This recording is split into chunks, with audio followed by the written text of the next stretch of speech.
साल 2024 के दिसंबर महीने के आखिरी कुछ सप्ताह बचे हैं और सवाल कि आखिर 2024 को इतिहास में कैसे याद किया जाएगा। जब ये सवाल हम सोच ही रहे थे तभी एक और गृह युद्ध, एक और तख्ता पलट की खबर हेडलाइंस पर है। नमस्कार, मैं सौरभ कुमार, आप देख रहे हैं आयुध। आज के वीडियो में बात करेंगे सीरिया में हुए तख्ता पलट की और उसके साथ ही समझेंगे ये कैसे विश्व की राजनीति को, वर्ल्ड पॉलिटिक्स को प्रभावित करने वाला है।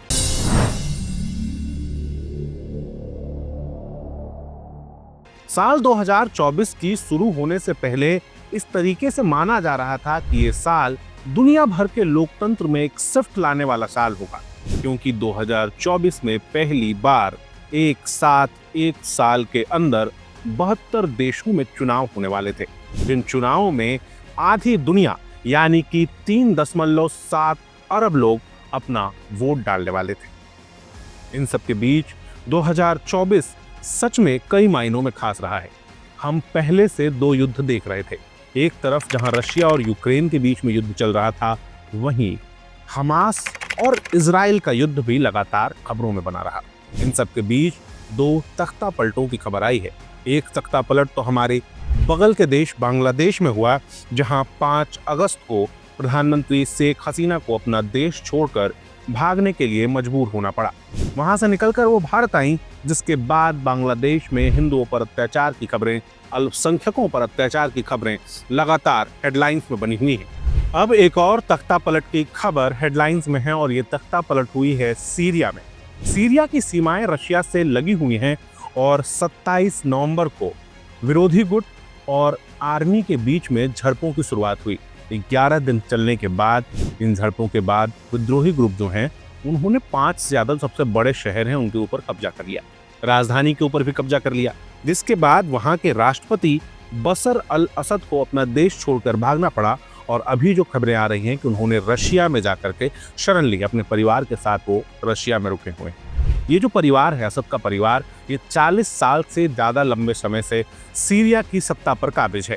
ये भी सत्ता में तभी आए थे जब पिछला तख्ता पलट हुआ था, जिसमें अमेरिका, रूस, तुर्की जैसे देश भी शामिल थे। इन्होंने बाहर से इस गृह युद्ध को सपोर्ट किया था। अब राष्ट्रपति के निकलने के बाद सबसे पहले रशिया का बयान आया, जिसमें रशिया के जो विदेश मंत्री हैं, उन्होंने मीडिया के सामने आकर के कहा कि सीरिया में शांतिपूर्ण सत्ता का हस्तांतरण हुआ है, ट्रांसफर ऑफ पावर हुआ है, और ट्रांसफर ऑफ पावर के बाद वहां के राष्ट्रपति रूस आ गए।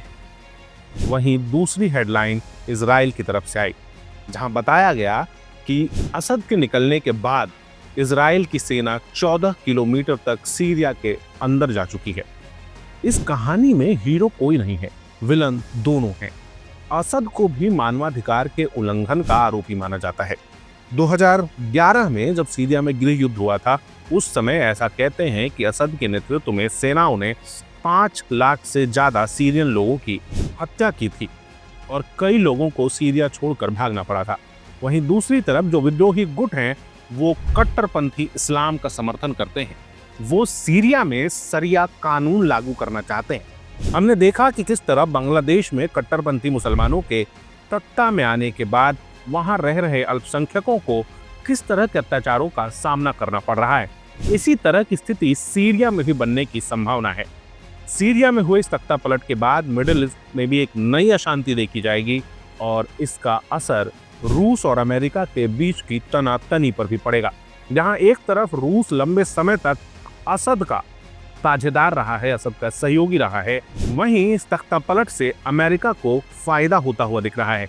इजराइल का एक तरफ से सीरिया के अंदर घुसना, इसे भी अमेरिका के कदम के तौर पर ही देखा जा रहा है। साल 2024 खत्म होते होते और कितनी कहानियां लिख करके जाएगा, ये हम आने वाले समय में देखेंगे। लेकिन इस तरह के वीडियोस लगातार देखने के लिए आप आयुध को सब्सक्राइब कर लीजिए और साथ ही आप फेसबुक, इंस्टाग्राम, ट्विटर पर भी हमसे जुड़ सकते हैं। आपका बहुत बहुत धन्यवाद। लगातार जुड़े रहने के लिए आयुध को सब्सक्राइब जरूर करें।